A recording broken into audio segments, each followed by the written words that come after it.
part of Los Angeles. Local media reports say that the driver is actually throwing money out of the window of this car as it weaves in and out of traffic at high speeds, sometimes up and over 100 miles an hour. There you see him speeding down that freeway. Mike Brooks is with me. He's been watching the whole thing. All right, Mike, catch us up on all of this. We know about the robbery, but what has happened since then in this chase? Ryan, he was on, actually, this vehicle is occupied by two people involved in that bank robbery. Now, there was a note that was passed during the bank robbery, Ryan. Apparently no weapon shown, but you always have to go under the assumption, if you're a bank robber, that they're armed and dangerous. Now, they were originally on the 105 eastbound. They started off on some surface streets, got on the 105 eastbound, got off the 105, went all the way back around some more side streets, then got back on the 105 westbound. They passed Bellflower back a while ago. I'd say speeds at about 70, 75 miles an hour. We heard from KTLA, from the folks in the helicopter with our affiliate KTLA earlier, before they even got on the 105 eastbound, that they were trying to get a pit-qualified vehicle. Now, what does that mean? That means a vehicle that has the heavy bumpers that can perform a pit maneuver if necessary. But you've got a number of units that are following behind this vehicle. Looks to be maybe an older model Chevy Suburban, occupied by two people that had passed a note in a bank robbery earlier in Fullerton. Mike, I'm looking at the cars on the side of this car. Then we get a close-up look at it, that van speeding down the highway.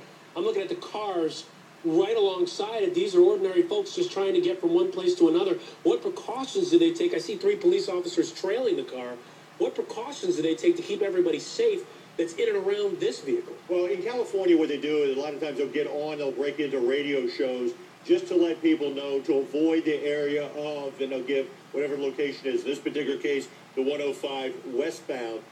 They were earlier in East LA, and they'll let people know. Now, in California, Ryan, law enforcement has a great mutual aid frequency, so they started in Fullerton, they can radio ahead, and I guarantee that by now, they may know who these people are. They've run the tag number, they'll find out whether that vehicle is stolen or not. Even if not, they still have their pictures from that bank robbery. There is a large bank robbery task force in that area, FBI, local law enforcement. They may already know who these people are, because usually, if someone's holding up a bank, it's not the first thing they've done. And Mike, he's crossing over into this lane. He's been in this lane for a little bit, or whoever that has been in this lane for a little while. What is this lane? Is this like an HOV lane? That's exactly what it is. Okay. And he was running when he was eastbound on 105. He was running in the HOV lane, but then he crossed all the way across, and he was on the far right-hand shoulder. Now back in the far left-hand lane, in that HOV lane, and he's doing, I'd say, probably about 80 miles an hour just by looking at the pace of his vehicle, and looking at the white lines, anywhere 80, 85 miles an hour. Not only robbing a bank, but putting everybody around them in danger. As I understand it, they're going towards East LA. Am I right here? Producers, am I right here?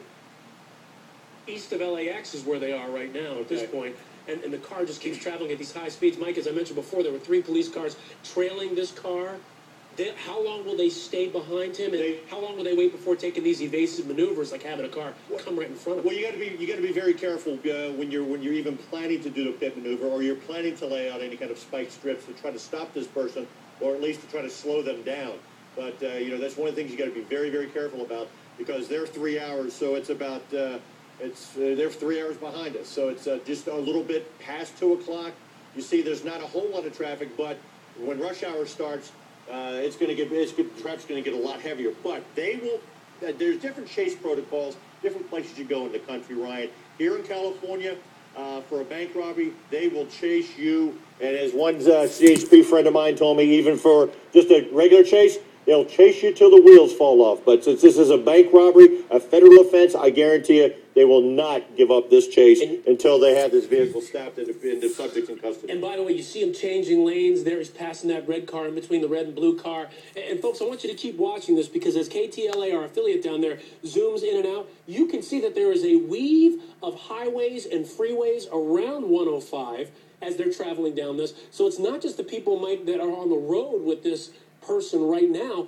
This person could make a turn and endanger other people who have no idea this is going on around them. They could, and we have seen this person get off of the freeway and then hit the side streets, and it gets particularly dangerous with side streets, Ryan, because you've got pedestrians to deal with, you've got other cars, You've got a number of lights, and we saw him earlier run over a median strip when he got tied up in traffic. A motorman had stopped the flow of traffic in hopes of boxing him in, but he went over the median strip, through the red light, and that's right before he got on the freeway the very first time. Okay, and now we're learning that there's about 10 highway patrol cars behind this truck, behind this SUV that's trying to make its getaway.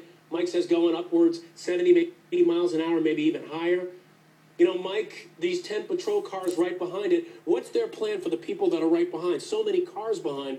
What are they hoping to do in their position? Well, what they can do is when you've got a car, there's a lot of times they'll do what they call a moving roadblock. They'll slow the traffic behind so they're able to try to catch up with this vehicle. But it's the traffic in front that you worry about. And that's a lot of times what they'll try to do is try to get units in front of him, of this person who's driving this SUV, and to lay down some spike strips. But there are exits on and off, and you never know where this person may get off. You see that vehicle on the right-hand side. You see cars up in front paralleling him while the other ones are chasing him. And I can guarantee that at least one or two of those vehicles is a canine vehicle, just in case they do get this person stopped and decide to bail out. You'll have a canine unit that can track this person down. But again, slowing up a little bit, Ryan, and you see all these vehicles again looking on the right-hand side. What were they doing? They're slowing them down to try to get a clear path, try to block off one of the exits,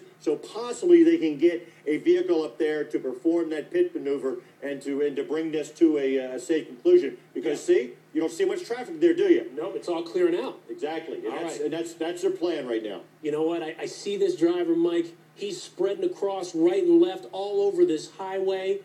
What do you think is going on inside that car? What do you think these guys are thinking? Because every time I see one of these, I'm thinking, how are these guys thinking they're going to get away from 10 officers behind them and who knows what in front of them? You know, Ryan, it puzzles me. Every time we have one of these chases, we haven't had one in a while. Now he's going off right now. He's going off 105 right now. And as Mike said before, this is part of the dangerous part, unfortunately, folks, because, Mike, as you said earlier, you get onto some of these smaller streets, and people are really in danger. You have no idea what's going to go on there. Right, and you know, now it's 2 o'clock out there. School's going to be letting out here in a short time, and that's one of the other things you worry about is, because we've seen chases here on HLN where the perp has pulled into a school parking lot. Now we see him getting off. See that gray car, by the way, folks, pulling off right there on the side, hearing the police sirens probably behind them, realizing there's somebody rushing right up past them, and now, Mike, it looks like the police car is maybe less than a few yards away. All right, he's coming up on a traffic light's coming up. Yep, that's coming up. Now this could be what happens now, Mike? Well, you got to see what he's going to do because you don't want to get out and then him try to box him in. You see that these are both pit qualified vehicles. They've got that heavy duty bumper. Maybe they'll go ahead and make an approach, and it looks like he is not going to take off. So what we have now, Ryan, is a felony traffic stop. You're going to see. Don't want to give away too much, you know, because just in case this person is listening to satellite radio. But what do you see right there, Ryan? Canine. A canine unit, just like I said. And they are now going to say, driver, let me see your hands. Because and here it comes. The door is opening. Yep. And folks, as we see this, the door is opening. We think somebody's about to get out of that car. I see one police officer waving his hand.